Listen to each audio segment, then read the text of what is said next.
లూకాసు వార్త 17వ అధ్యాయం మనం చదువుకున్నట్టు వాక్య భాగంలో 10 మంది కుష్ఠరోగులు యేసుక్రీస్తు యొద్దకు వచ్చారు. యేసుక్రీస్తు యొద్దకు వచ్చి కరుణించుమని కేకలు వేశారు. యేసుక్రీస్తు ప్రభుల వారు వెళ్ళి యాజకునికి కనపరుచుకోమని చెప్పారు. వారు దారి గుండా వెలుచున్నప్పుడు వారు స్వస్థపడ్డారు, స్వస్థత పొందుకున్నారు. 10 మంది వచ్చారు, 10 మంది శుద్ధులయ్యారు. ఎంతమంది తిరిగి వచ్చారంట కృతజ్ఞతలు చెప్పడానికి? ఒక్కడొచ్చాడు. మన భాష చెప్పాలని ఎంత పర్సెంటేజ్? 1%. 1%, 10%, 1%, 10%. 10 మందిలో ఒక్కడు మాత్రమే థ్యాంక్ యూ చెప్పడానికి వెనక్కి వచ్చాడట. కుష్ఠరోగం గురించి ఆలోచన చేసినప్పుడు చర్మానికి పొక్కులు కలిగి చర్మాన్ని తినేస్తూ శరీరంలోని అవయవాలను కొరికి వేస్తూ తినివేస్తూ కొంచెం మనిషిని క్షీణింపచేసి మరణం వైపు నడిపించేది కుష్ఠరోగం. బ్రదర్, అటువంటి భయంకరమైన కుష్ఠరోగం 10 మంది వచ్చారు, కుష్ఠరోగంతో బాధపడుచు ఉన్నారు. ఎన్నో దినం నుంచి కుష్ఠరోగంతో బాధపడుచు ఉంటారు కదా. వేలు సగము, కాళ్ళు సగము, కాళ్ళు వేల సగము అవయవములు పాడైపోయి ఉంటాయి కదా. అటువంటి వారు నడుస్తూ వెలుచు ఉండగా స్వస్థత కలిగిందంటారా? స్వస్థత నిజంగా కలిగిందా? ఒకవేళ స్వస్థత కలిగింది అంటే ఎవరు వెళ్ళారు? నువ్వు వెళ్ళి చూసి వచ్చావా? విమర్శించే వాళ్ళు అడిగేటటువంటి ప్రశ్నలు. కుష్ఠరోగంతో బాధపడుచున్న 10 మంది బాగుపడ్డం, స్వస్థపడ్డం, ఆరోగ్యవంతులుగా నిలబడ్డం ఎలా సాధ్యం బ్రదర్ అనే ప్రశ్న ఒకవేళ నీలో ఉన్నట్లయితే ఆ ప్రశ్నకు నేను మొదట సమాధానం చెప్పి తర్వాత వాక్యాన్ని ఎక్స్ప్లెయిన్ చేయడానికి ప్రయత్నం చేస్తాను.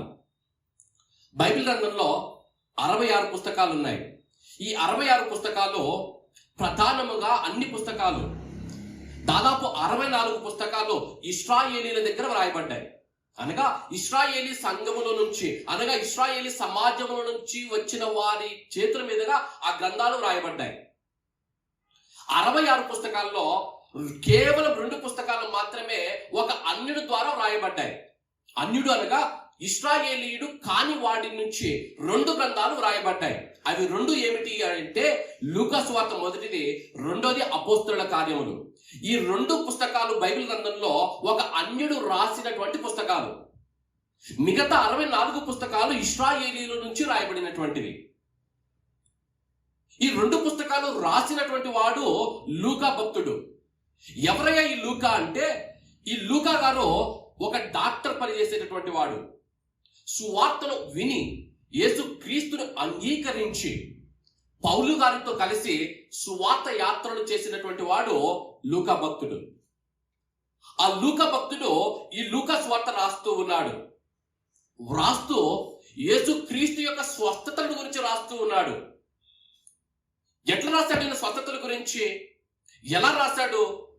ఎలా రాశారు అంటే లూకాసు వార్త మొదటి అధ్యాయంకి వెళ్ళినప్పుడు ఒక అద్భుతమైన మాటతో ఆ లూకాసు వార్తను ప్రారంభించాడు. చదువుదాం. లూకాసు వార్తలో మొదటి వచనం నుంచి చూసినప్పుడు, ఘనత వహించిన థెయోఫిలా, ఆరంభము నుండి కన్నులారా చూచి వాక్య సేవకులైన వారు మనకు అప్పగించిన ప్రకారము మన మధ్యన నెరవేరిన కార్యములను గూర్చి వివరముగా వ్రాయటకు అనేకులు పూనుకున్నారు గనుక నీకు ఉపదేశింపబడిన సంగతులు నిత్యముగా జరిగిన నీకు తెలుసుకున్నట్టు వాటి అన్నింటినీ మొదటి నుండి తరచి పరిష్కారముగా తెలుసుకొని ఉన్న నేనును నీ పేరిట వాటి గురించి వరుసగా రచించు యుక్తమని ఏం చెప్పి ఎట్లా రాశాడంట ఈయన? ఈ లూకాసు వార్త ఎలా రాశాడట?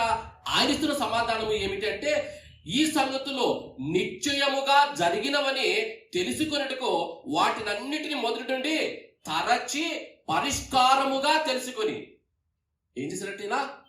స్వస్థత జరిగింది అంటే ఆ స్వస్థత జరిగిన ప్రదేశానికి వెళ్ళి, ఆ వ్యక్తి దగ్గరికి వెళ్ళి, ఆ వ్యక్తిని పరీక్షించి, ఆ వ్యక్తిని పరిశీలించి రాసినటువంటి గ్రంథం లూకా గ్రంథం. ఎప్పుడు రాశాడు? క్రీస్తు శకము 62లో ఈ పుస్తకము రాసినట చరిత్రకారులు మనకు చెబుతున్నటువంటి మాట. 62 అనగా యేసు క్రీస్తు వారు మరణించి తిరిగి లేచిన 30 సంవత్సరాల లోపు ఈ గ్రంథం రాయబడింది. అంటే ఈ 10 మంది ఎవరైతే స్వస్థత పొంది ఉన్నారో ఆ 10 మంది ఇంకా సజీవులుగా నిలబడి ఉన్నారు. యేసు క్రీస్తు ప్రభుల వారు చేసిన ఆశ్చర్య కార్యములు, అద్భుత కార్యములు చూసిన వారు, అనుభవించిన వారు ఇంకా సజీవుల లెక్కలో నిలిచి ఉంటే వారి ఊర్లకు వెళ్ళి వారిని పరీక్షించి, ఒక వైద్యుడిగా వారి చేతులు చూసి, వారి కాళ్ళను చూసి, వారి చర్మాన్ని పరీక్షించి రాసిన గ్రంథం లూకా సువార్త. బ్రదర్, ఎవరు పరీక్షించారు? వారు స్వస్థత పొందుకుంది నువ్వు చూసావా? నేను చూసినా కనుక్కోలేనేమో. లూకా అనే వైద్యుడు, ఈజ్ ఎ జనరల్ ఫిజిషియన్, ఒక వైద్యుడు వెళ్ళి పరీక్షించి పరిష్కారముగా తెలుసుకొని నిశ్చయించుకొని రాసినటువంటి మాటలు. ఆలోచన చేయండి. బైబిల్ గ్రంథం టైంపాస్ కోసం ఏదో ముస్లింలం అయిపోయాం, రిటైర్మెంట్ అయిపోయామని రాసింది కాదు. దేవుని చేత, ఆత్మ దేవుని చేత అద్భుతంగా వ్రాయించబడినటువంటి అద్భుతమైన ఆత్మీయ సంగతులు. లూకా భక్తుడు వెళ్ళాడు, పరీక్షించాడు, పరీక్షించుకొని రాశాడు. వాక్యంలోకి వెళ్ళినప్పుడు 10 మంది యేసుక్రీస్తు వద్దకు వచ్చారు, స్వస్థత పొందుకున్నారు. స్వస్థత పొందుకుంటే ఒక్కడు తిరిగి వచ్చాడు. ఎందుకు ఒకడు తిరిగి వచ్చాడు అంటే, ఆ ఒక్కడు దేవుని మహిమపరచొచ్చు కృతజ్ఞతాస్తుతులు చెల్లించడానికి వచ్చాడట. కృతజ్ఞతాస్తుతులు చెల్లించడానికి. ఏంటి బ్రదర్ కృతజ్ఞతాస్తుతులు? ఏంటి కృతజ్ఞతాస్తుతులు? ప్రధానంగా 3 ప్రశ్నలకు సమాధానం మనం నేర్చుకోబోతుంటున్నాం. మొదటి ప్రశ్న, కృతజ్ఞతాస్తుతి అంటే ఏమిటి? రెండో ప్రశ్న, ఎందుకు నేను కృతజ్ఞతలు చెల్లించాలి? మొదటిది అంటే ఏమిటి, రెండోది నేను ఎందుకు కృతజ్ఞతాస్తుతులు చెల్లించాలి, మూడోది కృతజ్ఞతాస్తుతులు చెల్లిస్తే నాకు ఏమి కలుగుతుంది, విశ్వాసులకు ఏమి కలుగుతుంది. క్లుప్తంగా చెప్పడానికి ఒక్కొక్కటి ప్రయత్నం చేస్తాను. మొట్టమొదటిగా కృతజ్ఞతాస్తుతి అంటే ఏమిటి? మనం ప్రధానముగా ఆరాధన, స్తుతి, కృతజ్ఞతాస్తుతి ఈ మాటలు మరలా వింటూ ఉంటాం. విశ్వాసులముగా ఈ మూడిటికి మధ్య ఉన్న తేడా మనం తెలుసుకొని తీరాలి. ఆరాధన అంటే ఏమిటి అంటే, దేవుడు ఎవరో, ఆయన గుణాతిశయములు ఏమిటో చెబుతూ మనల్ని మనము ఆయనకు సమర్పించుకునేలా చేసేది ఆరాధన. ఆయన గుణాతిశయములను జ్ఞాపకము చేసుకుంటూ మనల్ని మనము దేవునికి సమర్పించుకునేది ఆరాధన. రెండోది స్తుతి. ఆయన గుణాతిశయములను జ్ఞాపకము చేసుకుంటూ ఆయనను పొగడము స్తుతి. ఆయన గుణాతిశయములను జ్ఞాపకము చేసుకుంటూ ఆయనను పొగడము స్తుతి. మూడోది, ఆయన గుణాతిశయములో ఆయన ఎటువంటి వాడో తెలుసుకొని వ్యక్తిగతముగా ఆయన నాకు ఏమి చేశాడో చెప్పేది కృతజ్ఞతాస్తుతి. అర్థమయ్యే భాష చెప్పాలంటే, ప్రభువా నువ్వు ఆశ్చర్యకరుడవై ఉన్నావు, ఇది ఆరాధన. హృదయపూర్వకం ఆ మాట చెప్పడం ఆరాధన. ఇదిగో ప్రభువా నువ్వు ఆశ్చర్యకరుడు అయి ఉన్నావు, నీకంటే గొప్ప ఆశ్చర్య కార్యములు చేయువారు ఎవరూ లేరు ప్రభువా, ఇది స్తుతి. ప్రభువా నువ్వు ఆశ్చర్యకరుడు అయి ఉన్నావు, ఇదిగో 2024 సంవత్సరంలో ఇదిగో పలానా ఆశ్చర్య కార్యము నా జీవితంలో జరిగించి నన్ను సజీవ లెక్కలో నిలిపావయ్యా, అందును బట్టి నీకు వందనాలు ప్రభువా, ఇది కృతజ్ఞతాస్తుతి.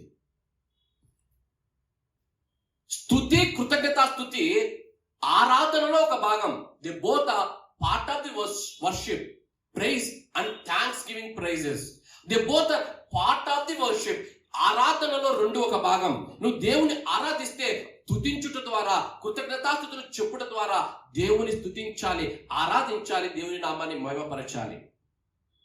కృతజ్ఞతాస్తుతి అంటే ఏంటో నేర్చుకున్నాం. దేవుని ఎందుకు కృతజ్ఞతాస్తుతులు మనం చెల్లించాలి? మనం చదువుకునే వాక్య భాగంలోకి వెళ్ళినప్పుడు లూకా సువార్త 17వ అధ్యాయంలో మొదటి మాట నేను జ్ఞాపకం చేస్తుంటున్నాను. దేవునికి మనం ఎందుకు కృతజ్ఞతాస్తుతులు చెల్లించాలి?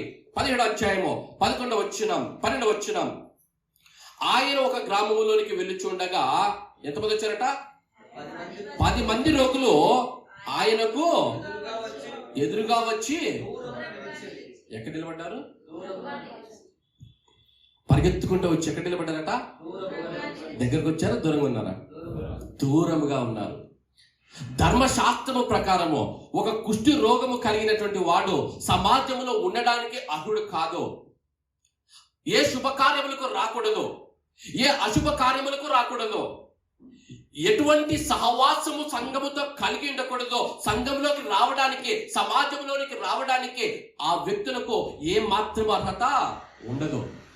వారి రోగమును బట్టి అది అంటువ్యాధి కాబట్టి వారు ఊరికి వెలుపల, పాలెము వెలుపల వారు బ్రతకవలసిందే.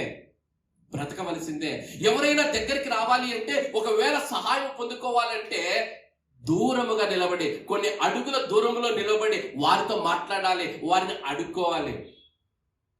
దూరముగా నిలబడాలి, దూరముగా నిలబడాలి. అది ఆనాటి కుష్ఠు రోగముతో బాధపడుచున్నటువంటి వారి పరిస్థితి. మానవుడికి ఒక రోగం ఉంది, కుష్ఠు రోగము కంటే ఘోరమైన వ్యాధి మానవులందరికీ ఉంది. ఏంటయ్యా ఆ వ్యాధి అంటే ఇర్మియా గ్రంథం మాట్లాడుచూ ఉంది. చదువు ఇర్మియా గ్రంథం. ఆ వ్యాధి పేరు పాపము. అది ఎలా ఉంటుందట? ఆ పాపం ఎలా ఉంటుందంట? ఇర్మియా గ్రంథం 17:9 చదవండి. ఇర్మియా గ్రంథం 17:9. ఇర్మియా గ్రంథం 17:9. హృదయము అన్నిటికంటే మోసకరమైనది, అది ఘోరమైన. మనం కుష్ఠు రోగము కన్నా ఘోరమైన వ్యాధి చేత మానవుడు బాధపడుచు ఉన్నాడు. ఆ వ్యాధి పేరు పాపము. అది ఘోరమైన వ్యాధి కలిగినటువంటిదట. హృదయంలోనికి పాపం వచ్చింది. ఆ హృదయం ఎలా అయిపోయిందంటే ఘోరమైన వ్యాధి కలిగినది అయిపోయింది. అనగా కుష్ఠు రోగం కన్నా ఘోరమైన వ్యాధి ఇది. ఆ వ్యాధిని బట్టి మనం ఎలా బ్రతుకుచ్చు ఉన్నాం, మానవులు ఎలా బ్రతుకుచ్చు ఉన్నారు అంటే ఎఫ్సి పత్రికకు రాస్తూ భక్తులు మాట్లాడుచూ ఉన్నాడు. ఎఫ్సి పత్రిక 2వ అధ్యాయంలో 12వ వచనంలో భక్తులు మాట్లాడుచూ ఉన్నాడు. ఎఫ్సి పత్రిక 2వ అధ్యాయం 12వ వచనం చదువుదాం. ఆ కాలమునందు ఇశ్రాయేలీలతో సహపౌరులు కాక పరదేశులను, వాగ్దాన నిబంధనలు లేని పరజనులను, నిరీక్షణ లేని వారును, లోకమందు దేవుడు లేని వారునై ఉండి క్రీస్తుకు ఎలా ఉన్నమాట? వారి కుష్ఠరోగమును బట్టి వారు దూరముగా ఎలా నిలబడ్డారో, మన పాపమనే ఘోరమైన వ్యాధిని బట్టి యేసు క్రీస్తుకు మనం ఎలా ఉన్నామట? దూరస్థులముగా ఉన్నాం, దూరముగా నిలబడిన వారమై ఉన్నాం. ఎందుకు? మన పాపమనే రోగము దేవుని యొద్దకు మనల్ని వెళ్ళనీయకుండా చేస్తూ ఉంది. మన పాపమనే రోగము పరిశుద్ధులైన దేవుని చెంతకు వెళ్ళనీయకుండా చేస్తుంది. మన పాపమనే రోగము దేవుడి నుంచి మనల్ని దూరస్థులను చేసింది. మనము ఆయన యుద్ధకు వెళ్ళలేకపోతున్నాం. మనము ఆయన ఆ సమాజంలో పరలోక సమాజముతో కూడి దేవుని ఆరాధించలేకపోవచ్చు ఉన్నాం. పరలోకముతో సమాధానము లేక మన పాపమనే రోగములో బ్రతుకుచూ ఉంటే అది చూసి దేవుడు సహించలేక యేసుక్రీస్తు ప్రభుల వారు ఈ లోకానికి దిగి వచ్చాడట. ఫిలిప్పీ పత్రిక 2వ అధ్యాయం 6వ వచనం చదువుదాం. ఫిలిప్పీ పత్రిక 2వ అధ్యాయం 6వ వచనం చదువు. ఫిలిప్పీ పత్రిక 2వ అధ్యాయం 6వ వచనం. ఆయన దేవుని స్వరూపము కలిగిన వాడయుండి దేవునితో సమానముగా ఉండుట విడిచిపెట్టకూడని భాగ్యమని ఎంచుకొనలేదు, కానీ మనుషుల పోలికగా పుట్టి దాసుని స్వరూపమును ధరించుకుని తన్ను తానే రిక్తిని చేసుకొనెను.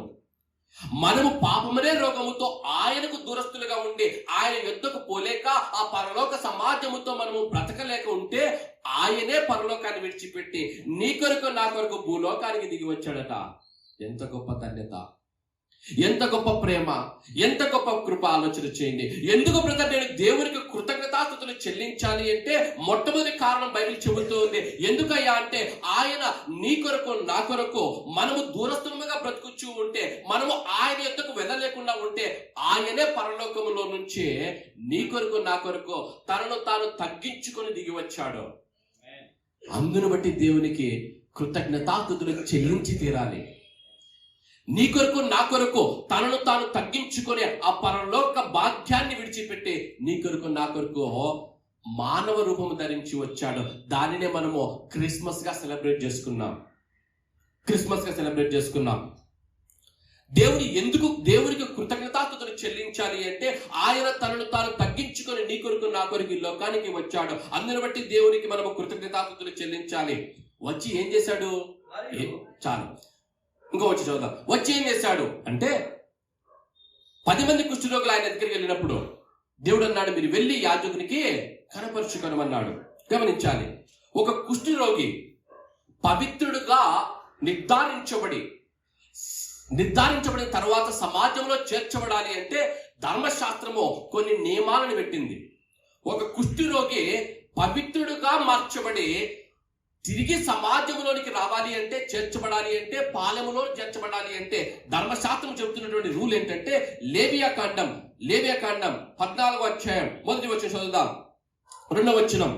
కుష్ఠరోగి పవిత్రుడని నిర్ణయించిన దినమున వాని గూర్చిన విధి ఏదనగా. కుష్ఠరోగి ఏమవ్వాలట?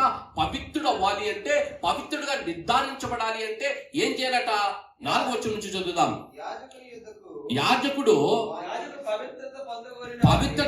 పవిత్రత పొందగోరు వాని కొరకు సజీవమైన 2 పవిత్ర పక్షులను, దేవదారు కర్రను, రక్తవర్ణము గల నూలును, హిస్సోపును తెమ్మని ఆజ్ఞాపించవలెను. అప్పుడు యాజకుడు పారు నీటిపైని మంటి పాత్రలో ఆ పక్షులలో ఒక దానిని చంపని ఆజ్ఞాపించి సజీవమైన పక్షిని, ఆ దేవదారు కర్రను, రక్తవర్ణము గల నూలును, హిస్సోపును తీసుకుని పారు నీటిపైన చంపిన పక్షి రక్తములో వాటిని ముంచి కుష్టు విషయంలో పవిత్రత పొందుకోరు వాని మీద 7 మార్లు ప్రోక్షించి వాడు పవిత్రుడని, సజీవమైన పక్షి ఎగిరిపోవనట్లు దాన్ని. ఎన్ని పక్షులు తేవాలి? 2 పక్షులు తేవాలి. 2 పక్షులతో పాటు ఏం తేవాలి అంటే దేవదారు కర్ర, రక్తవర్ణము గల నూలు, హిస్సోపును తెమ్మని ఆజ్ఞాపించాలి. అన్ని ఎక్స్ప్లెయిన్ చేయను కానీ క్లుప్తంగా 2 మాటలు చెబుతారు. 2 పక్షులు తేవాలి, తెచ్చి ఒక పక్షిని చంపాలి, అనగా దాన్ని రక్తము చిందించేలా పారే నీటిలో దాన్ని చంపాలి. 2వ పక్షిని తీసుకుని వచ్చి దానిలో ముంచి ఆ రక్తముతో పవిత్రత పొందుకొని వారిని ప్రోక్షించాలి. ప్రోక్షించి ఆ పక్షిని విడిచిపెట్టాలి. జాగ్రత్తగా వినాలి, అర్థం చేసుకోవడానికి ప్రయత్నం చేయాలి. 2 పక్షులు అనగా ఎవరైతే పవిత్రుడు కావాలని కోరుకుంటున్నారో ఆ కుష్టు రోగము నుంచి ఆ వ్యక్తి పవిత్రుడు కావాలి అంటే ఒక నిష్కలంకమైన రక్తము కావాలి, ఒక నిర్దోషమైన రక్తము కావాలి, ఒక పరిశుద్ధమైన రక్తము చిందించబడాలి. అనగా నువ్వు నేను పవిత్రుడు కావాలి అంటే, పాపమనే రోగము నుంచి మనం విడిపించబడాలి అంటే పరిశుద్ధమైన రక్తము, నిష్కలంకమైన రక్తము, నిర్దోషమైన రక్తము చిందించబడాలి. ఒక వ్యక్తి రావాలి, ఆ వ్యక్తి పరిశుద్ధుడై ఉండాలి, ఏ పాపము లేని వాడై ఉండాలి, నిర్దోషమైన రక్తము కలిగిన వాడై ఉండాలి. ఆ వ్యక్తి మరణించి రక్తము చిందించి మరణిస్తే ఆ రక్తము చేత పాపమనే రోగము పోతుంది. అంతేకాదు, మొదటి పక్షి చనిపోయిన తర్వాత 2వ పక్షిని ఆ రక్తంలో ముంచి, అనగా నీటిలోని రక్తంలో ముంచి, నీరులో నుంచి ముంచిన తర్వాత దానిని విడిచిపెట్టాలి. నీరు జీవానికి సాదృశ్యం. అనగా ఏ వ్యక్తి అయితే నిర్దోషమైన రక్తాన్ని కలిగి ఉంటాడో, పరిశుద్ధమైన రక్తాన్ని కలిగి ఉంటాడో, ఆయన రక్తాన్ని చిందించి మరణించి తిరిగి జీవించేవాడై ఉండాలి. మొదటి పక్షి ప్రాణము పెట్టడానికి సూచనగా లేకపోతే దృష్టాంతముగా మనకు కనిపిస్తే, 2వ పక్షి నిత్యము జీవించడానికి సాదృశ్యముగా మనకు కనిపిస్తుంది. ఎవరైనా ఒక మనిషి ఎంత పరిశుద్ధంగా బ్రతికినా మరణించిన తర్వాత మరలా తిరిగి జీవించడానికి సాధ్యమవుతుందా? అవదు. బైబిల్ అంది ఏ భేదము లేదు, అందరూ పాపము చేసి దేవుడు అనుగ్రహించు మహిమను పొందలేకపోవచ్చు.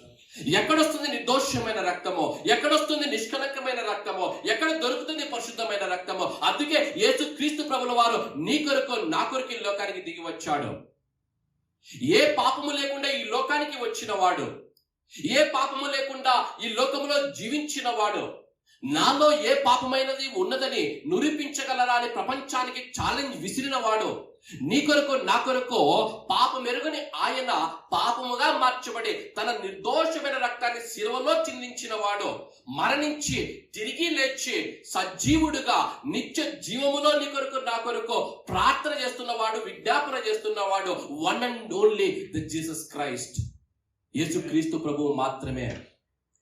ఏం చేశాడు బ్రదర్ ఈ లోకానికి వచ్చి ఆయన అంటే, నీ కొరకు నా కొరకు నిర్దోషమైన తన రక్తాన్ని చిందించి తిరిగి లేచే నిత్య జీవములో ఆయన జీవిస్తూ ఉన్నాడు. ఆలోచన చేయండి, ఎంత అద్భుతమో దేవుని ప్రణాళిక. ఒక పక్షి మరణించాలి, మరొక పక్షి జీవించాలి. మరణించేవాడు జీవించాలి. ఎందుకు జీవించాలి? ఒకవేళ తన రక్తాన్ని చిందించి, పరిశుద్ధ రక్తాన్ని చిందించి పాపాన్ని పోగొట్టినట్లయితే మరలా వ్యక్తి ఆ పాపమనే రోగంలోనికి వెళ్లకుండా నిత్యము కాపాడే నిత్య జీవములో జీవించేవాడై ఉండాలి. పాపమనే రోగాన్ని ఒకసారి పోగొట్టే సరిపోదు, వాడు మరలా పాపంలోనికి వెళ్లకుండా ఆపగలిగిన వాడై ఉండాలి. అనగా ఆ వ్యక్తి మరలా తిరిగి నిత్యము జీవించేవాడై ఉండాలి.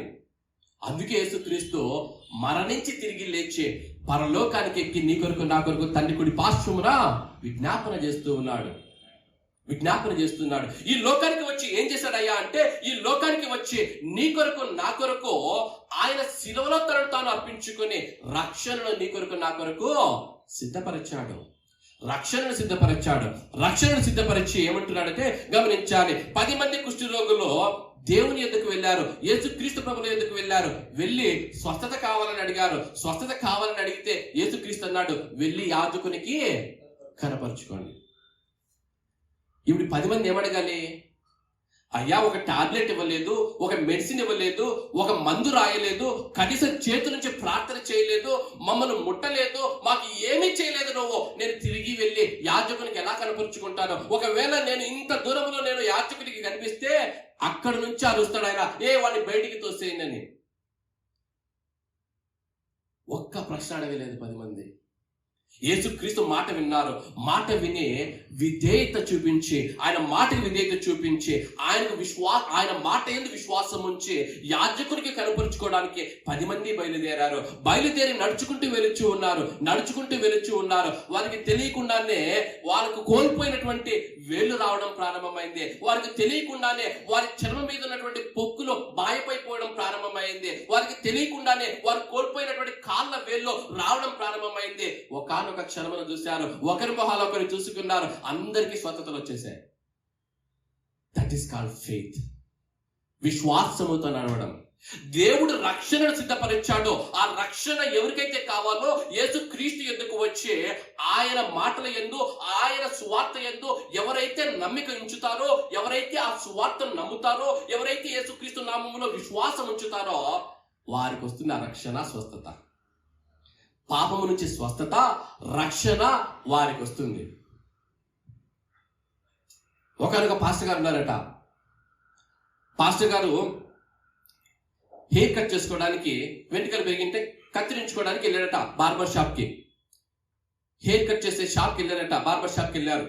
వెళ్ళి కూర్చోగానే ఆ వెంట్రుకలు కత్తిరించి ఆయన కత్తిరించడం ప్రారంభించారు. పాస్టర్ తెలుసు కదా, పాస్టర్ గారండి, మీరు ఊరికే స్వార్థ చెప్తున్నాడు కానీ దేవుడు లేడండి అన్నాడట. ఎందుకు బ్రదర్ అలా అంటావంటే ఈయన చెప్పడం స్టార్ట్ చేశాడంట, దేవుడు ఉంటే ఇన్ని కష్టాలు పడతారా మానవులు? దేవుడు ఉంటే యుద్ధాలు జరుగుతాయా? దేవుడు ఉంటే బాధలు ఉంటాయా? దేవుడు ఉంటే ఆకలి చావులు ఎందుకు జరుగుతాయి? దేవుడు ఉంటే ఇన్ని మర్డర్స్, ఇన్ని హత్యలు, ఇన్ని ఘోరాలు ఎలా జరుగుతాయి? దేవుడు లేడు పాస్టర్ గారు అని చెప్పి దేవుని తిడుతూ విమర్శిస్తూనే ఉన్నాడట. హెయిర్ కట్ అంతా అయిపోయిన తర్వాత పాస్టర్ గారు డబ్బులు ఇచ్చేటప్పుడు అన్నాడట, ఈ ఊర్లో హెయిర్ కట్ చేయడానికి లేకపోతే వెంట్రుకలు కత్తిరించడానికి ఒక్కరు కూడా లేరన్నాడట. ఈయనకు అర్థం కాలేదు. అదేంటి పాస్టర్ గారు, ఇప్పుడే కదా నేను నీకు హెయిర్ కట్ చేశాను, ఇప్పుడే కదా నేను నీ వెంట్రుకలు కత్తిరించాను, చక్కగా ఉందని కూడా అన్నావు కదా, ఒక్కరు కూడా లేరంటావేంటి? నీ కళ్ళ ముందే నేను ఉంటేను అన్నాడట. అయ్యయ్యో లేదండి, ఈ ఊర్లో ఒక్కరు కూడా లేరు కత్తిరించే వాళ్ళు. ఎందుకంటే నిన్న నేను చూస్తూ ఉన్నాను, ఆ వీధిలో 4 వెంట్రుకలన్నీ పెంచుకొని వెళ్తున్నారు. ఇదిగో ఈ రోజు ఇప్పుడు వచ్చేటప్పుడు ఇంకో 2 కనిపించారు. ఒక ఆయన పాపము ఎన్ని రోజులైందో కటింగ్ చేసుకొని ఆయన వెంట్రుకలన్నీ కిందికి పోతే ఆయన రబ్బర్ బ్యాండ్ వేసుకొని మరీ తిరుగుతున్నాడు. కాబట్టి ఈ ఊర్లో వెంట్రుకలు కట్ చేసే వాళ్ళు ఎవరు లేరు, బార్బర్లు ఎవరు లేరు అంటే నేను కోపం వచ్చేసిందంట. అదేంటి పాస్టర్ గారు, వెంట్రుకలు పెరిగిన ఆయన నా దగ్గరికి వస్తేనే కదా నేను కట్ చేయగలుగుతాను, వాళ్ళు నా దగ్గరికి రావాలి కదా, నా దగ్గరికి వస్తేనే కదా నేను కట్ చేస్తాను అన్నాడట. ఆవిడ పాస్టర్ నవ్వి అన్నాడట, అవునయ్యా, దేవుని ఎదుకు వస్తేనే కదా దేవుడు ఆ పాపంలో ఉన్న వారిని విడిపించగలుగుతాడు, దేవుని ఎదుకు వస్తేనే కదా ఆ శ్రమలలో, బాధలలో, కష్టాల్లో ఉన్న వారిని దేవుడు విడిపించగలుగుతాడు అన్నాడట. ఎంత సత్యమో ఆలోచన చేయండి. దేవుడు రక్షణ కార్యాన్ని నీ కొరకు నా కొరకు సిద్ధపరిచాడు. ఆ రక్షణ కార్యము కావాలి అంటే ఈ 10 మంది కుష్ఠరోగులలాగా ఆయన ఎప్పుడైతే మన ఎద్దుకు వచ్చాడో, ఆ వాక్యం మన ఎద్దుకు వచ్చిందో, ఆ వాక్యము ఎద్దుకు వెళ్ళి నిలబడాలి. ఆ వాక్యము నందు విశ్వాసం ఉంచాలి, ఆ సువార్తను అంగీకరించాలి. అప్పుడు వస్తుంది రక్షణ. ఆలోచన చేయండి. ఎందుకు బ్రదర్ దేవునికి కృతజ్ఞతాస్తుతులు చెల్లించాలి అంటే, మొట్టమొదటిగా ఆయన నీ కొరకు నా కొరకు తనను తాను తగ్గించుకొని లోకానికి వచ్చాడు. రెండోదిగా నీ కొరకు నా కొరకు ఆయన తన ప్రాణాన్ని వెలగా చెల్లించి రక్షణను నీకు అనుగ్రహించాడు. అందును బట్టి దేవునికి కృతజ్ఞతాస్తుతులు మనము చెల్లించాలి. ఎంత గొప్పగా ఉంటుందంటే, ఆయన తనను తాను తగ్గించుకొని దిగి వచ్చిన దాన్ని క్రిస్మస్ గా సెలబ్రేట్ చేసుకుంటాం. మొదటి పక్షిలాగా ఆయన మరణించిన దానిని గుడ్ ఫ్రైడేగా సెలబ్రేట్ చేసుకుంటాం. మూడో పక్షిలాగా ఎగిరిపోయినట్లు ఆయన తనను తాను సజీవ లెక్కలు నిలుపుకొని పునరుత్థానుడే లేచిన దానిని పునరుత్థానపు పండుగగా సెలబ్రేట్ చేసుకుంటాం. అన్నీ చేసుకుంటాం. కృతజ్ఞతాస్తుతులు మాత్రం చెల్లించాం. ఆలోచన చేయండి. దేవునికి ఎందుకు కృతజ్ఞతాస్తుతులు చెల్లించాలంటే, ఆయన తనను తాను తగ్గించుకొని నీ కొరకు వచ్చాడు. రెండోదిగా ఆయన ప్రాణ త్యాగం చేశాడు. మూడోది ఏం చేశాడయ్యా అంటే, కొలసి పత్రిక 1:12 ఒక అద్భుతమైన మాట అక్కడ రాయబడింది, చదువుదాం. కొలసి పత్రిక 1:12 చదవండి. ఎందుకు దేవునికి కృతజ్ఞతాస్తుతులు చెల్లించాలి? కొలసి పత్రిక 1:12 మానక మీరు సంపూర్ణ జ్ఞానమును వివేకము కలవారును మొదటి అధ్యాయం 12 వచ్చింది. చదవగా. ప్రతి సత్కార్యములోను సఫలులగుచు అభివృద్ధి పొందొచ్చు అన్ని విషయంలో ప్రభువును సంతోషపెట్టినట్లు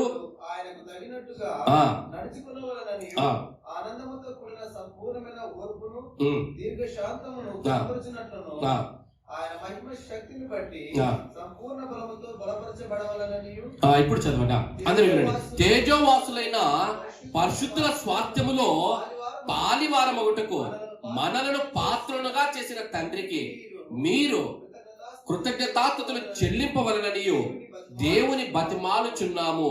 ఏం చేయాలట? తేజోవాసులైన పరిశుద్ధుల స్వాస్థ్యంలో పాలివారమగుటకు మనలను పాత్రులుగా చేసిన తండ్రికి కృతజ్ఞతాస్తుతులు. ఎందుకు బ్రదర్ దేవునికి కృతజ్ఞతలు చెప్పాలి అంటే, మూడో కారణం భక్తులు చెబుతున్నటువంటి మాట, తేజోవాసులైన పరిశుద్ధుల స్వాస్థ్యములో మనల్ని కూర్చోబెట్టాడట. ఎవరి పరిశుద్ధులు? బైబిల్ గ్రంథంలో పాత నిబంధనలో మనం చదువుతున్నప్పుడు ఎంతో మంది భక్తులు పరిశుద్ధులు మనకు కనిపిస్తూ ఉంటారు. అబ్రహాముని గురించి ఆలోచన చేసినప్పుడు, అయ్యో అబ్రహాము ఇంత గొప్పవాడు, అబ్రహాము ఆయన విశ్వాసము గొప్పది, ఆయన విశ్వాసులకు తండ్రి అని ధ్యానించుకుంటాం. ఎన్నో ఆత్మీయ పాఠాలు ధ్యానించుకుంటూ ఉంటాం. యాకోబుని గురించి చదువుతాం, యాకోబుని గురించి ధ్యానించుకుంటాం, ఇస్సాకుని గురించి ధ్యానించుకుంటాం, దావీదు గారి గురించి ఎన్నో ధ్యానించుకుంటాం, దానియేలు గారి గురించి వింటాం, యెషయా గురించి వింటాం, ఎస్తేరు గురించి వింటాం, రూతు గురించి వింటాం. అయ్యో వారి కార్యముల గురించి, వారి విశ్వాసముల గురించి, వారికి దేవుడు చేసినటువంటి మేలుల గురించి ఎన్నో వింటాం, ఎన్నో ధ్యానించుకుంటాం. ఆ పరిశుద్ధులను చూసి అయ్యో ఎంత గొప్ప పరిశుద్ధులో అనుకుంటాం. భక్తుడు అంటున్నాడు, ఆయన నీకు రక్షణను సిద్ధపరిచి నిన్ను పాపము నుంచి విడిపించి పవిత్రపరిచి ఆ పరిశుద్ధుల పక్కన కూర్చోబెట్టాడట. హల్లెలూయా. ఎంత గొప్ప ధన్యత ఆలోచన చేయండి. ఆయన అంటున్నాడు, ఇదిగో ఆ పరిశుద్ధులు, ఏ పరిశుద్ధులను చూసి నువ్వు దేవుని పాఠాలు నేర్చుకుంటున్నావో, ఆత్మీయ సంగతులను నేర్చుకుంటున్నావో, నీకు రక్షణను అనుగ్రహించి ఆ పరిశుద్ధుల స్వాస్థ్యములో వారి పక్కన నిన్ను కూర్చోబెట్టాడు. అందును బట్టి దేవుణ్ణి కృతజ్ఞతాస్తుతులు చెల్లించి తీరాలి.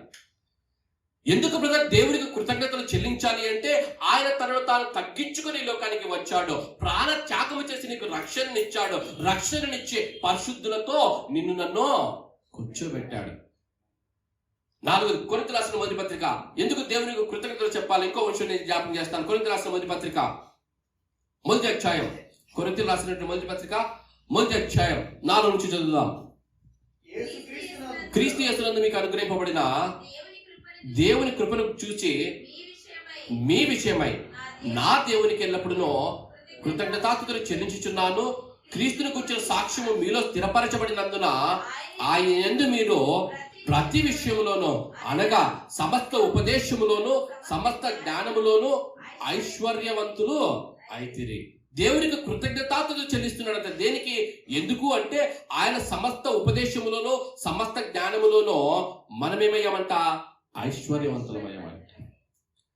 ఆయన నీకు నాకు రక్షణనిచ్చి ఆ పరిశుద్ధతలో నిన్ను నన్ను కూర్చోబెట్టి నీ దారి నీది, నా దారి నాది అని వెళ్ళిపోలేదు. ఏం చేస్తున్నాడట? భక్తుడు మాట్లాడుచూ ఉన్నాడు, ఆయన ప్రతి విషయంలోనూ ఉపదేశములోను సమస్త జ్ఞానములోను నిన్ను నన్ను ఐశ్వర్యవంతులు చేస్తున్నాడట. రక్షణలోను పరిశుద్ధతలోను కూర్చోబెట్టి ఆ పరిశుద్ధతలో ఎలా బ్రతకాలో ప్రతి దినము ఉపదేశముతో జ్ఞానముతో మనలను నింపుచూ ఉన్నాడు. ఆయన జ్ఞానాన్ని ఎన్నో రకాలుగా ఎందుకు తీసుకుని వస్తూ ఉంటున్నాడు. టీవీల ద్వారా, సోషల్ నెట్వర్కింగ్ ద్వారా, ఇంటర్నెట్ ద్వారా, యూట్యూబ్ కావచ్చు, ఇన్స్టాగ్రామ్ కావచ్చు, ఫేస్బుక్ కావచ్చు, రేడియోలు కావచ్చు, టీవీలు కావచ్చు, పత్రికలు కావచ్చు, పుస్తకాలు కావచ్చు, సంఘాలు కావచ్చు, సంఘ సేవకుల ద్వారా కావచ్చు, ఎన్నో రకాలుగా ఆ పరిశుద్ధతలో నిన్ను నీ కుటుంబాన్ని నడిపించడానికి, ఆ రక్షణలో నిన్ను నీ కుటుంబాన్ని నడిపింప చేయడానికి ఆయన ఉపదేశముతోనూ జ్ఞానముతోనూ నిన్ను నింపుచూ ఉన్నాడట. 2024 సంవత్సరంలో ఎన్ని మార్లు దేవుని వాక్యము నిన్ను బలపరిచింది జ్ఞాపకం చేసుకో. ఈ 2024 సంవత్సరంలో ఎన్ని అద్భుతమైన ఆత్మీయ సంగతులు దేవుడు నీ ఎద్దుకు తీసుకుని వచ్చాడో జ్ఞాపకం చేసుకో. I don't know how many of you, ఎంతమంది బహుశా ఫిబ్రవరి మనం ప్రారంభించాం కదా, ఫిబ్రవరి నుంచి ఎన్నో అద్భుతమైనటువంటి ఆత్మీయ సంగతులు వ్యక్తిగతంగా నేను నేర్చుకున్నాను. వాక్యముగా సిద్ధపడిన ప్రతి దినము ప్రతిసారి ఎన్నెన్నో అద్భుతమైన ఆత్మీయ సంగతులు దేవుడు నాకు బయలుపరిచినప్పుడల్లా ఎన్నెన్నో అద్భుతమైన ఆత్మీయ సంగతులు నేను నేర్చుకున్నాను. ప్రత్యక్ష గుడారంలోని ఎన్నో సంగతులు నేర్చుకోగలిగాను. ఆరాధన అంటే ఏంటో నేను నేర్చుకోగలిగాను. ఆరాధనలోని లోతైన అంశాలను నేను నేర్చుకోగలిగాను. ప్రార్థన అంటే ఏంటో నేర్చుకోగలిగాను. ఎన్నెన్నో అద్భుతమైన ఆత్మీయ సంగతులు గడిచిన మాసాల్లో ఈ సంవత్సరంలో దేవుడు మన మధ్యకి తీసుకుని వచ్చాడు. సమస్త ఉపదేశములోను సమస్త జ్ఞానములోనూ మనలను ఐశ్వర్యవంతులను చేశాడు. గడిచిన మాసమంతా క్రిస్మస్ అంటే ఏమిటో, క్రీస్తుని ఎలా ఆరాధించాలో ఎన్నో ఆత్మీయ సంగతులు మనం నేర్చుకున్నాం. దేవుడు రక్షించి పరిశుద్ధపరిచి నీ దారి నీది నా దారి నాది అనలేదు, కానీ సమస్తమైన ఉపదేశముతోనో సమస్త జ్ఞానముతోనో ఆ వాక్యము ద్వారా నీ ఎద్దుకు వస్తూ, ఆ వాక్యము ద్వారా నీ కుటుంబాన్ని నిన్నో ఐశ్వర్యవంతులను చేస్తూ ఆ పరిశుద్ధతలో కొనసాగేలా చేస్తూ ఉన్నాడు. అందును బట్టి దేవునికి కృతజ్ఞతలు చెల్లించి తీరాలి. 2024 సంవత్సరంలో ఏ వాక్యం అయితే నీ దగ్గరికి వచ్చిందో, ఏ దేవుని జ్ఞానం అయితే నీ దగ్గరికి వచ్చిందో, ఆ దేవుని నువ్వు నేర్చుకునేటువంటి, నువ్వు బలపడినటువంటి ఆ దేవుని జ్ఞానమును బట్టి నువ్వు దేవునికి కృతజ్ఞతాస్తుతులు చెల్లించి తీరాలి. ఇవన్నీ ఆత్మీయమైన ఆశీర్వాదాలు. ఆయన తగ్గించుకొని వచ్చాడు, ప్రాణ త్యాగం చేసి రక్షణను అనుగ్రహించాడు, పరిశుద్ధులతో కూర్చోబెట్టాడు, జ్ఞానముతో నింపాడు. ఇదంతా ఏంటంటే ఆశీర్వాదాలు, ఆత్మీయమైన ఆశీర్వాదాలు. దేవుడు ఆత్మీయమైన ఆశీర్వాదాలతో నిన్ను విడిచిపెట్టలేదు. ఇంకా ఏం చేశాడట? ఎందుకు కృతజ్ఞత చెల్లించాలి? మొదటి దినవృత్తాంతం గ్రంథంలో ఒక మాట జ్ఞాపకం చేస్తాను, ఎందుకు దేవునికి కృతజ్ఞతాస్తుతులు చెల్లించాలో. మొదటి దినవృత్తాంతముల గ్రంథం 29వ అధ్యాయం 12వ వచనం. దినవృత్తాంతముల గ్రంథం, మొదటి దినవృత్తాంతముల గ్రంథం 29వ అధ్యాయం 12వ వచనం. ఐశ్వర్యమును గొప్పతనమును నీ వలన కలుగును, నీవు సమస్తమును ఏలువాడవు, బలమును పరాక్రమమును నీ దానములో హెచ్చించువాడవు, అందరికీ బలము ఇచ్చువాడవు. 2024 సంవత్సరము నువ్వు ఆరోగ్యముతోనూ ఆయుష్ కలిగి, బలము కలిగి, జ్ఞానము కలిగి నువ్వు ఈ దినాన ఇక్కడ కూర్చుని ఉన్నావంటే ఒకవేళ నీ గొప్పతనం అనుకుంటున్నావేమో. బైబిల్ గ్రంథం జ్ఞాపకం చేస్తున్నటువంటి మాట, ఐశ్వర్యమును గొప్పతనమును ఎవరి వలన కలుగుతాయట? దేవుని వలన కలుగుతుందట. ఐశ్వర్యము గొప్పతనము ఆయన వలన కలుగుతుంది. నీవు సమస్తమును ఏలువాడవు, బలమును పరాక్రమమును నీ దానములో హెచ్చించువాడవును, అందరికీ బలము ఇచ్చువాడవు నీవే. 2024 సంవత్సరంలో ఆయన జనవరి మాసము మొదలుకొని నేటి దినము వరకు ఆరోగ్యం ఇచ్చాడు, ఆయుష్నిచ్చాడు, ఉద్యోగములలో ధన్యతనిచ్చాడు, ఉద్యోగంలో అభివృద్ధినిచ్చాడు, ఉద్యోగాలలో మనల్ని బలపరిచి ఆరోగ్యం ఇచ్చి జ్ఞానం ఇచ్చి నిలవబెట్టాడు. ఉద్యోగాలు చేసుకుంటూ సురక్షితమైన ప్రాంతంలో సుఖమైనటువంటి జీవితాన్ని జీవిస్తూ మంచి ఆరోగ్యాన్ని కలిగి, బలమును కలిగి, శక్తిని కలిగి ఈ దినమున దేవుని సన్నిధానములో నువ్వు కూర్చొని మాటలు వింటున్నావు అంటే కారణము ఆయన.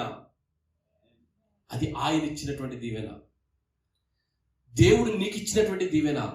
నీ ఆరోగ్యం దేవుడిచ్చిన దీవెన, నీ ఆయుష్ దేవుడిచ్చినటువంటి దీవెన, నీ శక్తి బలములు దేవుడిచ్చినటువంటి దీవెన, నీ కుటుంబము నీకు దేవుడిచ్చినటువంటి దీవెన, నీ కార్లు, ఇల్లులో, నువ్వు బిజినెస్ లో, నీ ఉద్యోగము, ప్రమోషన్లు, ఇవన్నీ ఇవన్నీ ఇవన్నీ దేవుడు నీకు ఇచ్చినటువంటి దీవెన. భక్తులు అంటున్నాడు, ఆ దీవెనలను బట్టి నువ్వేం చేయాలి? దేవునికి కృతజ్ఞతాస్తుతులు చెల్లించద్దా? ఇన్ని పొందుకున్నావు కదా, దేవునికి కృతజ్ఞతాస్తుతులు చెల్లించద్దా? 10 మంది వచ్చారు, 10 మంది పొందుకున్నారు, 10 మంది ఆశీర్వాదములు దీవెనలు పొందుకున్నారు. పొందుకున్న తర్వాత 9 మంది కనపడకుండా వెళ్ళిపోయారు, ఒక్కడు మాత్రం తిరిగి వచ్చాడు. 2024 సంవత్సరంలో ఆత్మీయ ఆశీర్వాదాలు పొందుకున్నావు, దీవెనలను పొందుకున్నావు, లోకానుసారమైన దీవెనలను పొందుకున్నావు. 9 మంది లాగా కనిపించకుండా వెళ్ళిపోతావా? ఆ ఒక్కడిలాగా నువ్వు నీ కుటుంబంతో కలిసి దేవుని సన్నిధిలో నిలిచి, అయ్యా నీవు ఇచ్చినటువంటి ఆశీర్వాదములను బట్టి, దీవెనలను బట్టి నీకు స్తోత్రాలయ్యా అంటూ దేవుని సన్నిధానంలో నిలబడతావా? ఆలోచన చేయమని కోరుచు ఉన్నాను. ఎందుకు బ్రదర్ దేవునికి నేను కృతజ్ఞతాస్తుతులు చెల్లించాలి అంటే, ఆయన తనను తాను తగ్గించుకొని వచ్చాడు. ఆయన నీ కొరకు ప్రాణ త్యాగము చేసి రక్షణను సిద్ధపరిచి నేను రక్షించాడు. 3వదిగా ఆయన పరిశుద్ధులతో నేను కూర్చోబెట్టాడు. 4వదిగా నేను జ్ఞానముతో ఆయన నింపుచు ఉన్నాడు. 5వదిగా ఆయన దీవెనలతో నేను నీ కుటుంబాన్ని నింపుచు ఉన్నాడు. ఇందుని బట్టి దేవునికి మనము కృతజ్ఞతాస్తుతులు చెల్లించాలి. క్లుప్తంగా కృతజ్ఞతలు చెల్లిస్తే ఏం జరుగుతుందో మరికొన్ని ఆత్మీయ సంగతులను చెప్పి ముగించడానికి ప్రయత్నిస్తాను. క్లుప్తంగా మొదటిగా తెస్సలోనికీయులకు రాసిన మొదటి పత్రిక 5వ అధ్యాయం 18వ వచనం. తెస్సలోనికీయులకు రాసినటువంటి మొదటి పత్రిక, తెస్సలోనికీయులకు రాసినటువంటి మొదటి పత్రిక 5వ అధ్యాయం 18వ వచనం. 16 నుంచి చదువుదాం. 16వ వచనం. ప్రతి విషయమునందును కృతజ్ఞతాస్తుతులు ప్రతి విషయమునందు ఏం చెల్లించాలి? చెప్పాలమ్మా. ప్రతి విషయంలో ఏం చెల్లించాలమ్మా? కానుకలు కదా. ప్రతి విషయంలో ఏం చెల్లించాలి? ఎన్ని విషయాలు చెల్లించాలి? ఉద్యోగం వచ్చింది, ఏం చెల్లించాలి? ప్రమోషన్ వచ్చింది, ఏం చెల్లించాలి? మ్యారేజ్ సెటిల్ అయింది, ఏం చెల్లించాలి? గర్భఫలము దేవుడు ఇచ్చాడు, ఏం చెల్లించాలి? రోగం వచ్చింది, ఏం చెల్లించాలి? చెప్పలేదమ్మా. రోగం వచ్చింది, ఏం చేయాలి? ఏంటమ్మా గట్టిగా మాట్లాడుతుంది, గట్టి వాయిస్ రావట్లేదు. రోగం వచ్చింది, శోధన వచ్చింది, కష్టం వచ్చింది, ఏం చేయాలి? కాన్ఫిడెంట్ గా చెప్పట్లేదు. కృతజ్ఞతాస్తుతులు చెల్లించాలి. ఎందుకు? బైబిల్ మాట్లాడుతుంది నువ్వు ప్రతి విషయంలో దేవునికి. ఇదేంటి బ్రదర్? ప్రతి విషయంలో దేవునికి నేను కృతజ్ఞతలు చెల్లించాలా? బ్రదర్ 2022లో నాకు వాగ్దానం నెరవేరలేదు, 2023లో నాకు దేవునికి వాగ్దానం నెరవేరలేదు, ఈ సంవత్సరం ఎదురు చూశాను, వాగ్దానం నెరవేరలేదు. దేవుని నేను కృతజ్ఞతలు చెల్లించాలా? బ్రదర్ ఇదిగో బ్రదర్ ఈ సంవత్సరం అంతా అనారోగ్యంతో నేను బాధపడ్డాను, నేను దేవునికి కృతజ్ఞతలు చెల్లించాలా? బ్రదర్ ఇదిగో నా బిజినెస్ లాస్ అయిపోయింది, ఆర్థికంగా నేను నష్టపోయాను, ఇదిగో ఎన్నో బాధలు గుండా, ఎన్నో కష్టాలు గుండా నేను వెలుచున్నాను, అయినప్పటికీ దేవునికి కృతజ్ఞతలు చెల్లించాలా? ఎందుకు చెల్లించాలి బ్రదర్ నేను దేవునికి కృతజ్ఞతలు? నేను ఎప్పుడు చెప్పినటువంటి మాట, ఎందుకు చెల్లించాలి అంటే ఆ ప్రశ్న అడగడానికి నువ్వు ఇంకా సజీవులకు నడిచిన్నావు కదా, అందుకు దేవునికి కృతజ్ఞతలు చెల్లించాలి. ఆ ప్రశ్న అడగడానికి నీకు ఇంకనూ ఆ శక్తి బలం ఉంది కదా, అందుకు దేవునికి నువ్వు కృతజ్ఞతలు చెల్లించి తీరాలి. ఆ ప్రశ్న అడగడానికి నువ్వు ఇంకా ఆ జ్ఞానాన్ని కలిగి ఉన్నావు కదా, అందును బట్టి దేవునికి కృతజ్ఞతలు చెల్లించి తీరాలి. అన్ని విషయాల్లో నువ్వు దేవునికి కృతజ్ఞతలు చెప్పి తీరాల్సిందే. అదేంటి బ్రదర్, నేను అనారోగ్యం గుండా వెలుచు ఉంటే, బలహీనతలు గుండా వెలుచు ఉంటే, శోధనల గుండా వెలుచు ఉంటే నేను దేవునికి ఎలా కృతజ్ఞతలు చెప్పేది? ఎందుకు చెప్పాలి? ఎందుకు బైబిల్ ఆ విధంగా చెబుతూ ఉంది? ఎందుకు బైబిల్ అలా మాట్లాడుతుంది? ఆలోచన చేయండి. Let me explain. ఎందుకు దేవునికి కృతజ్ఞతాస్తుతులు చెల్లించాలి కష్ట సమయాల్లో అంటే, ఎప్పుడైతే నీకు కష్టం వస్తుందో, బాధ కలుగుతుందో, శోధన కలుగుతూ ఉందో, ఎప్పుడైతే సమస్య రాగానే ఆ సమస్యను గురించి ఆలోచించడం ప్రారంభిస్తాం, సమస్యను ఆలోచిస్తాం, ఆ సమస్యను గురించి ఆలోచిస్తాం, ఆ సమస్య రేపు ఎలా ఉంటుంది, ఎల్లుండి ఎలా ఉంటుంది, ఆ సమస్య నుంచి చుట్టూ ఉన్న పరిస్థితులు ఎలాగా, నా కుటుంబం ఎలాగా, నేనెలాగా అంటూ ఆ సమస్యను గురించి ఆలోచిస్తూ బ్రతుకుతాం. ఎవరితోనైనా కలిసి మాట్లాడాలన్నప్పుడు ఆ సమస్యను గురించే మాట్లాడుతూ ఉంటాం. భార్య గారితోనో, భర్త గారితోనో, బిడ్డలతోనో, కుటుంబంతో మాట్లాడవలసి వచ్చిన ఆ సమస్యను గురించే మాట్లాడుతూ ఉంటాం. మైండ్ అంతా ఆ సమస్యతో నిండిపోయి ఉంటుంది, నింపబడి ఉంటుంది. ఎప్పుడైతే నువ్వు మోకాల్లోనే దేవునికి కృతజ్ఞతాస్తుతులు చెల్లించడం ప్రారంభిస్తావో, కృతజ్ఞతలు చెల్లించడం అంటే ఏమిటి? మోకాల్లోనే ప్రభువా, ఇదిగో దేవా, నా తల్లి గర్భమున రూపించిన వాడవు నీవే తండ్రి, వందనాలు. ఆరోగ్యవంతునిగా నన్ను తెచ్చావయ్యా, నీకే వందనాలు. ఇదిగో ప్రభువా, నాకు చదువునిచ్చావు, జ్ఞానాన్ని ఇచ్చావు. ఇదిగో కష్ట సమయంలో నేను వెలుచు ఉంటే నాకు ఉద్యోగాన్ని ఇచ్చావు, బిజినెస్ లో నన్ను అభివృద్ధి పరిచావు. ఇదిగో నన్ను ఉన్నత స్థానంలో నన్ను నిలబెట్టావు, ఆర్థికంగా బలపరిచావు, వందనాలు తండ్రి. ఇదిగో పలానా అనారోగ్యంలో నేను వెలుచు ఉంటే నాకు ఆరోగ్యం ఇచ్చావు, వందనాలు తండ్రి. ఇదిగో తండ్రి, నాకు భార్యని ఇచ్చావు, భర్తనిచ్చావు, బిడ్డలు ఇచ్చావు, వందనాలు తండ్రి. కృతజ్ఞతలు చెప్పి 10 నిమిషాలు అయిపోయి ఆమెను అనుకుని లేచిన తర్వాత సమస్య కనిపిస్తాడా, దేవుడు కనిపిస్తాడా? 10 నిమిషాల తర్వాత ఆలోచన ఎలా ఉంటుందంటే, ఇన్ని కార్యాలు చేసిన నా దేవునికి ఈ సమస్య తీర్చడం పెద్ద విషయం అంటారా? ఇన్ని సమస్యల నుంచి నన్ను నడిపించిన నా దేవునికి ఈ చిన్న సమస్య పెద్ద కష్టం అంటారా? ఎర్ర సముద్రము 2గా చీల్చి నడిపించిన నా దేవునికి యోర్దాను నదిని చీల్చడం పెద్ద కష్టం అంటారా? ఇది ఆలోచన విధానం వస్తుంది. ఈ ఆలోచన విధానం అలవాటు అయిపోతుంది. ఈ ఆలోచన విధానం అలవాటు అయిపోతుంది. దానినే విశ్వాసం అన్నాం. విశ్వాసం అన్నాం. కృతజ్ఞత స్తుతి ఏం చేస్తుంది అంటే, నిన్ను నీ పరిస్థితుల మధ్యన విశ్వాసముతో బలపరిచి, నా దేవుడు నాకున్నాడన్నటువంటి విశ్వాసముతో నిన్ను బలపరిచి, ఆ విశ్వాసము మధ్య, ఆ సమస్యల మధ్య నిన్ను కూర్చోబెడుతుంది. అందుకు దేవుడికి కృతజ్ఞతలు చెల్లించడం నేర్చుకోవాలి. చిన్నప్పుడు మ్యాథమెటికల్ ప్రాబ్లం ఎక్కువ మనము వింటూ ఉంటాం మ్యాథ్స్ టీచర్స్ నుంచి. ఒక గీత గీసి ఆ గీతను నువ్వు చెరపకూడదు, దాన్ని తగలకూడదు, ఆ గీతను చిన్న గీత చేయమంటారు. విన్నారు ఎప్పుడు ప్రాబ్లం? ఒక గీత గీసి ఆ గీతను చెరపకూడదు, దాన్ని ఏం చేయకూడదు, దాన్ని నువ్వు చిన్న గీతను చేయాలి. ఆ చిన్న గీత చేయాలంటే ఏం చేయాలి? కింద పెద్ద గీత గీయాలి. పెద్ద గీత గీస్తానే మొదటిది ఏమైపోతుంది? సమస్య వస్తుంది. ఆ సమస్యను చూస్తూ కూర్చున్నప్పుడు ఆ సమస్య ఎంతో పెద్దదిలా కనిపిస్తుంది. ఎప్పుడైతే నువ్వు మోకాల్లోనే దేవునికి కృతజ్ఞతలు చెప్పడం ప్రారంభిస్తావో, దేవుని ఆరాధించడం ప్రారంభిస్తావో, ఆ సమస్య అనే ఆ గీత ముందు పెద్ద గీత, యేసుక్రీస్తుని పెద్ద గీత నువ్వు గీస్తూ ఉన్నావు. ఎప్పుడైతే యేసుక్రీస్తుని పెద్ద గీత నువ్వు గీస్తావో, ఆ యేసుక్రీస్తుని పెద్ద గీత ముందు ఎంత సమస్య అయినా, ఏ బాధ అయినా, ఏ సమస్య అయినా చిన్నదై తీరాలి. చిన్నదై తీరాలి. ఎందుకో? ఆయన పేరే సర్వోన్నతమైన దేవుడు. ఆయన పేరే సర్వోన్నతమైన వాడు, సర్వములో ఉన్నతమైన వాడు. ఆయన నామము అన్ని నామముల కన్నా చిన్ననామము. కృతజ్ఞత స్తుతులు చెల్లించుట అంటే ఏమిటి అంటే, నీ సమస్యలకున్న ప్రతి విషయంలో దేవునికి కృతజ్ఞతలు చెప్పమని ఎందుకు రాయించాడు దేవుడు? కారణం ఏమిటి అంటే, ఎప్పుడైతే నువ్వు ప్రతి విషయంలో దేవునికి కృతజ్ఞతలు చెబుతావో, నీ సమస్యల ముందు దేవుని తీసుకొచ్చి పెడుతున్నావు అన్నమాట. ఎప్పుడైతే అటువంటి లైఫ్ స్టైల్ నువ్వు కలిగి ఉంటావో, నీ లైఫ్ లో అటువంటి కృతజ్ఞతాస్తుతులు చెల్లించే లైఫ్ స్టైల్ నీకు ఉంటుందో, జీవన విధానం నీకు ఉంటుందో, నీ జీవితంలో టెన్షన్ ఉండదు, బాధ ఉండదు, యాంగ్జైటీ ఉండదు, గుండె జబ్బులు ఉండవు, షుగర్లు ఉండవు, బీపీలు ఉండవు, గ్యాస్ ట్రబుల్ ఉండవు. ఎందుకు? ఏ టెన్షన్ లేదు, నా దేవుడు నాకున్నాడన్న విశ్వాసం ఉంది. ఎందుకు వస్తున్నాయి బీపీలు, షుగర్లు, యాంగ్జైటీ, టెన్షన్? ఏమైపోతుందని టెన్షన్? ఆరాధనతో కూడినటువంటి బ్రతుకు, కృతజ్ఞతాస్తుతులతో కూడినటువంటి జీవితం ఏ విశ్వాసి అయితే ఈ లోకంలో కలిగి ఉంటాడో, ఆ విశ్వాసి జీవితంలో నా దేవుడు నాకున్నాడనే భరోసా, విశ్వాసం ఉంటుంది. ఆ విశ్వాసంతో ధైర్యంగా బ్రతికేస్తాడు. ఏ సమస్య వచ్చినా, ఏ బాధ వచ్చినా, ఏ కష్టం వచ్చినా, ఏ కన్నీళ్ళు వచ్చినా, ఏ శోధన కలిగినా నా దేవుడు నాకున్నాడని బ్రతికేస్తాడు. అందుకు దేవునికి కృతజ్ఞతాస్తుతులు చెల్లించడం నేర్చుకోవాలి. ఎందుకు బ్రదర్ అంటారా? సమస్యలు వచ్చినప్పుడు ఇలా ఏం చేస్తున్నారు? కృతజ్ఞతాస్తుతి. నువ్వు కృతజ్ఞతలు చెప్పుట ప్రతి దినం అలవాటు చేసుకుంటే ఏమైపోతుందంటే, నీ బ్రతుకు సమస్య రాగానే పరిగెత్తుకొని వెళ్ళి, దేవా నాకు ఈ సమస్యను విడిపించు, ఈ సమస్య నుంచి నన్ను విడిపించే ప్రార్థన చేయవు. ప్రభువా ఈ సమస్యను ఎదిరించడానికి నన్ను బలపరచు ప్రభు అని ప్రార్థన చేస్తాం. కృతజ్ఞతాస్తుతిలో ఉన్నటువంటి అద్భుతమైనటువంటి ఆత్మీయ సంగతి. రెండో అంశాన్ని నేను జ్ఞాపకం చేస్తాను. ఎందుకు కృతజ్ఞత చెల్లిస్తే ఏం జరుగుతుంది? రెండో దినవృత్తాంతం గ్రంథం 5వ అధ్యాయం 13 క్లుప్తంగా చెప్పి ముగించిన ప్రయత్నిస్తాను. 2 అంశాలు చెప్పి ముగించిన ప్రయత్నిస్తాను. రెండో దినవృత్తాంతం గ్రంథం 5వ అధ్యాయం 13వ వచనం. 5వ అధ్యాయం 13వ వచనం.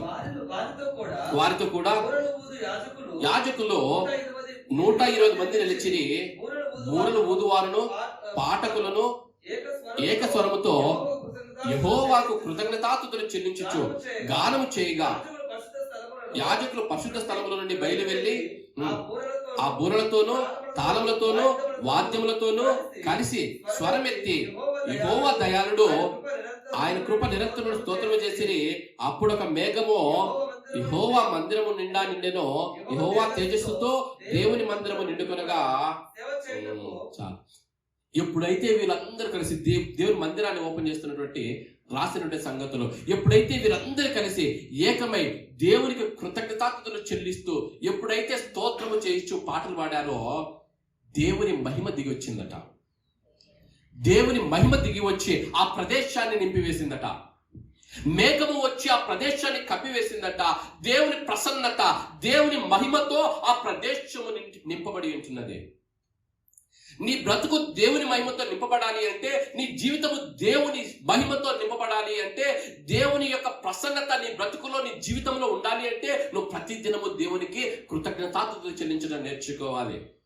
ఏ వ్యక్తి జీవితంలో అయితే దేవునికి కృతజ్ఞతాస్తుతులు చెల్లించడం ఉంటుందో, ఏ కుటుంబం అయితే అందరు కుటుంబముగా కలిసి సాయంత్రం అయితేనే పొద్దున అయితేనే ప్రతి దినము దేవునికి కృతజ్ఞతలు చెల్లించడం నేర్చుకుంటారో ఆ వ్యక్తి జీవితంలో, ఆ కుటుంబంలో దేవుని ప్రసన్నత పనిచేస్తూ ఉంటుంది, దేవుని సన్నిధి పని చేస్తూ ఉంటుంది. ఎందుకంటే ఆయన నిన్న నేడు రేపు ఏకరీతిగా ఉన్నవాడు. ఆ రోజు మేఘంలాగా దిగి వచ్చాడు కదా కృతజ్ఞతలు చెల్లిస్తే, ఈ రోజు నేను వెళ్ళదనే దేవుడు కాదు. ఆయన నిన్న నేడు రేపు ఏకరీతిగా ఉండే దేవుడు. నీ కుటుంబంలో దేవుని ప్రసన్నత కావాలి అంటే, నీ కుటుంబంలో దేవుని సన్నిధి దిగి రావాలి అంటే, నీ కుటుంబంలో దేవుని సన్నిధి చేత నింపబడాలి అంటే దేవునికి కృతజ్ఞతాస్తుతులు చెల్లించడం నేర్చుకోవాలి. చివరి ఒక విషయం చెప్పి నేను ముగిస్తాను. మార్కు సువార్త 8వ అధ్యాయం. మార్కు సువార్త 8వ అధ్యాయం 6వ వచనం చదువుదాం. మార్కు సువార్త 8వ అధ్యాయం 6వ వచనం. మార్కు సువార్త 8వ అధ్యాయం 6వ వచనం. అప్పుడు ఆయన మేడ మీద కూర్చుండి నేల మీద కూర్చుండి మా జనులకు ఆజ్ఞాపించి రొట్టెలు పట్టుకొని కృతజ్ఞతాస్తుతులు చెల్లించి మన బాగా తెలిసినట్టు వాక్యమే. అందరూ వచ్చారు, తినడానికి ఆహారం లేదు. ఏమున్నాయని దేవుడు అడిగాడు. యేసుక్రీస్తు ప్రభువు వారు అడిగారు. రొట్టెలు ఇచ్చారు, చేపలు ఇచ్చారు. రొట్టెలు తీసుకుని ఏం చేశాడట? దేవునికి కృతజ్ఞతాస్తుతులు చెల్లించి విరచి అందరికీ అర్పించి. మొత్తం 5,000 మంది తిన్నారు పురుషులు. ఎన్ని గంపలు ఎత్తారు? 7 గంపలు ఎత్తారు. కొన్ని గంపల నిండా వారు ఎత్తుకొని వెళ్ళారు. ఎప్పుడైతే నువ్వు నీ కుటుంబము సంఘము దేవునికి కృతజ్ఞతలు చెల్లించడం నేర్చుకుంటారో, ఎక్కడ కృతజ్ఞతాస్తుతులు దేవునికి చెల్లింపబడుచు ఉంటాయో అక్కడ ఆశ్చర్యకార్యాలు, అద్భుత కార్యాలు జరగడం ప్రారంభమవుతుంది. నీ జీవితంలో ఆశ్చర్యకార్యాలు కావాలి అంటే, నీ కుటుంబంలో అద్భుత కార్యాలు కావాలి అంటే నువ్వు నీ కుటుంబంతో కలిసి దేవునికి కృతజ్ఞతలు, అన్ని విషయాలలో ప్రతి విషయంలో దేవునికి కృతజ్ఞతలు చెల్లించుట నేర్చుకోవాలి. ఈ మాటని ధ్యానిస్తూ ఉంటున్నప్పుడు చాలాసార్లు వాక్యం చదివాను, కానీ నిన్నటి దిన నేను చదువుతున్నప్పుడు నాకు వచ్చిన ఆలోచన ఏంటంటే, మనకు 1000 రూపాయలు అప్పు కావాలి. ఫ్రెండ్కి ఫోన్ చేశాం. ఫ్రెండ్కి ఫోన్ చేసి 1000 రూపాయలు అప్పు, 1000 రూపాయలు డబ్బులు అడుగుతామా? రే థ్యాంక్ యూ రా అంటామా? డబ్బులు అడుగుతావా? థ్యాంక్ యూ చెప్తామా? థ్యాంక్స్ ఎప్పుడు చెప్తాం? ఇచ్చిన తర్వాత చెప్తాం. ఆహారం లేదు, అందరు కూర్చున్నారు. గంపలు ఎత్తిన తర్వాత కదా కృతజ్ఞతలు చెప్పాలి. ఎప్పుడు చెప్పాడు యేసుక్రీస్తు కృతజ్ఞతలు? అన్ని ఉన్నప్పుడు చెప్పాడా, ఏమి లేనప్పుడు చెప్పాడా? ప్రతి విషయంలో కృతజ్ఞత చెల్లించడం అంటే అర్థమవుతుందా? అందరు గంపలు ఎత్తుకెళ్ళిపోయిన తర్వాత యేసుక్రీస్తు ప్రభువా, తండ్రి, దేవా నీకు వందనాలు చెప్పలేదు. ఏమీ లేకుండా అందరు కూర్చొని ఉంటే ఒక రొట్టెను తీసుకొని thank you lord, thank you lord. మన ఆత్మీయ స్థితి, ఆ స్థితిలోనికి వెళ్ళాలి. మన విశ్వాసంలో మనం ఆ స్థితికి వెళ్ళాలి. మనం ఏ స్థితిలో ఉన్నాము అంటే, మనం ఏదైతే పొందుకుంటున్నామో ఆ పొందుకున్న వాటికి కొన్నిసార్లు కృతజ్ఞతలే చెప్పము, ఒక గ్యాంగ్. రెండో గ్యాంగ్ ఆ పొందుకున్నటువంటి మేలుని బట్టి కృతజ్ఞతలు చెప్పేటటువంటి గ్యాంగ్. మనం ఏ గ్యాంగ్కి వెళ్ళాలంటే యేసుక్రీస్తు గ్యాంగ్ లేనికి వెళ్ళాలి. ఏంటి ఈ గ్యాంగ్ ఏంటి? ఏమీ లేకపోయినా నా తండ్రి అయిన దేవుడు ఈ సమస్య నుంచి నన్ను విడిపించబోతూ ఉన్నాడు కాబట్టి ఈ దినముననే నేను దేవునికి కృతజ్ఞతలు చెల్లిస్తా. ఆయన చేయబోతున్నటువంటి మేలును బట్టి నేను కృతజ్ఞతలు చెల్లిస్తా. అందుకే యేసుక్రీస్తున్నాడు, నువ్వు ఏదైతే నువ్వు అడుగుచున్నావో అది పొందుకొని ఉన్నాననే విశ్వాసంతో నువ్వు ప్రార్థన చేయాలి. నువ్వు ఎప్పుడైతే దేవుని అడుగుచూ ఉన్నావో అది ఆల్రెడీ పొందుకున్నాననే విశ్వాసం నీలో ఉంటే నువ్వేం చేయాలి? దేవునికి కృతజ్ఞతలు చెప్పాలి. యేసుక్రీస్తుకి తెలుసు తన తండ్రి ఆయన ఏమడిగినా కాదనని యేసుక్రీస్తుకి తెలుసు. అందుకు యేసుక్రీస్తు అనుకున్నాడు, అయ్యా ఇదిగో నువ్వు చేయబోతున్న ఆశ్చర్య కార్యమును బట్టి నీకే వందనాలు, కృతజ్ఞతాస్తుతులు చెల్లించి పంచమని చెప్పాడు. అద్భుత కార్యం, ఆశ్చర్య కార్యం. ఎందుకు బ్రదర్ నేను కృతజ్ఞతలు చెల్లించాలో నేర్చుకున్నాం. కృతజ్ఞత స్తుతి అంటే ఏంటో నేర్చుకున్నాం. ఎందుకు కృతజ్ఞతలు చెల్లించాలో నేర్చుకున్నాం. కృతజ్ఞతలు చెల్లిస్తే ఏం జరుగుతుందంట? మొట్టమొదటిగా అది నేను విశ్వాసంలో బలపరుస్తుంది. రెండోదిగా దేవుని సన్నిధితో నింపబడతాము. మూడోదిగా ఆశ్చర్య కార్యాలు, అద్భుత కార్యములు మన బ్రతుకులో జరుగుట చూస్తాం. 10 మంది వచ్చారు. యేసుక్రీస్తు అన్నాడు, మీరు వెళ్ళి యాజకునికి కనపరుచుకోమన్నాడు. 10 మంది వెళ్ళుచు ఉన్నారు. 10 మందికి స్వస్థత కలిగింది. ఒక్కడు మాత్రమే తిరిగి వచ్చాడు. ఒక్కడు మాత్రమే తిరిగి వస్తే ప్రభు అన్నాడు, మిగతా 90 ఎక్కడ? 90 ఉన్నావా? ఆ ఒక్కడిగా ఉన్నావా? దేవునికి కృతజ్ఞతాస్తుతులు చెల్లించుటలో ఆ 90 వరలే దేవుని మేలను పొందుకొని లోకములో పరిగెడుతూ ఎంజాయ్ చేస్తూ ఆ 90 లాగా ఉంటున్నావా? యేసుక్రీస్తు ఎద్దుకు వచ్చి తిరిగి నువ్వు నీ కుటుంబము కలిసి, దేవా ఈ సంవత్సరం అంతా నువ్వు చేసినటువంటి మేలను బట్టి నీకు వందనాలని చెప్పే ఆ ఒక్కడిలాగా ఉంటున్నావా? ఏ విధంగా ఉంటున్నాయి మన ఆత్మీయ స్థితి? ఆలోచన చేయమని కోరుచున్నాను. రాబోయే 2 దినములు అలాగే థాంక్స్ గివింగ్ డే మనం ఏదైతే 31వ తేదీ రాత్రి వస్తున్నామో ఈ మాటలు మనసులో పెట్టుకొని రావాల్సిందిగా నేను కోరుచు ఉన్నాను. 2024 సంవత్సరము చివరి దినమున 31వ తేదీన థాంక్స్ గివింగ్ డే లేకపోతే థాంక్స్ గివింగ్ సర్వీస్, కృతజ్ఞత ఆరాధన మనం జరుపుకొని చూస్తుండగా ఆ ఆరాధనకు ఎందుకు దేవునికి కృతజ్ఞతలు చెల్లించాలో నువ్వు నీ కుటుంబము కూర్చొని సిద్ధపడి రావాల్సిందిగా నేను కోరుచు ఉన్నాను. దేవుడు 2024లో నీకు నీ కుటుంబానికి చేసినటువంటి మేలునన్నిటినీ జ్ఞాపకం చేసుకుంటూ ఆయన సన్నిధానంలో నిలబడి దేవుడు నీకు చేసినటువంటి మేళ్లను సంఘముతో పంచుకుంటూ ఆ కృతజ్ఞత స్తుతి ఆరాధనలో పాలు పొందులు పంచుకోవాల్సిందిగా దేవుని నామములో నేను కోరుచు ఉన్నాను. ఏ విధంగా ఉంటున్నాయి? ఆ 9 మంది వలె 31వ తేదీ రాత్రి లోకంలో పడి ఎంజాయ్ చేసుకుంటూ తిరుగుతావా? 31వ తేదీ రాత్రి ఆ ఒక్కడిలాగా వచ్చి దేవుని సన్నిధిలో నిలవబడి ఆ చివరి దినమున, అయ్యా నీవు నాకు చేసినటువంటి ప్రతి మేలును బట్టి, చేయబోతున్నటువంటి ప్రతి మేలును బట్టి నీకే స్తోత్రం ప్రభువా అంటూ దేవునికి స్తోత్రాలు చెల్లిస్తావా? Choice is yours. Choice is yours. ఆలోచన చేద్దాం. థాంక్స్ గివింగ్ లేకపోతే కృతజ్ఞతలు చెల్లించడం ద్వారా విశ్వాసంలో బలపడి దేవుని సన్నిధితో నింపబడి అద్భుత కార్యములను, ఆశ్చర్య కార్యములు చేసి విశ్వాస జీవితంలో నడిపించబడతాం.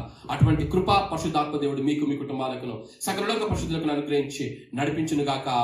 ఆమేన్. అందరం లేచి నిలబడదాం.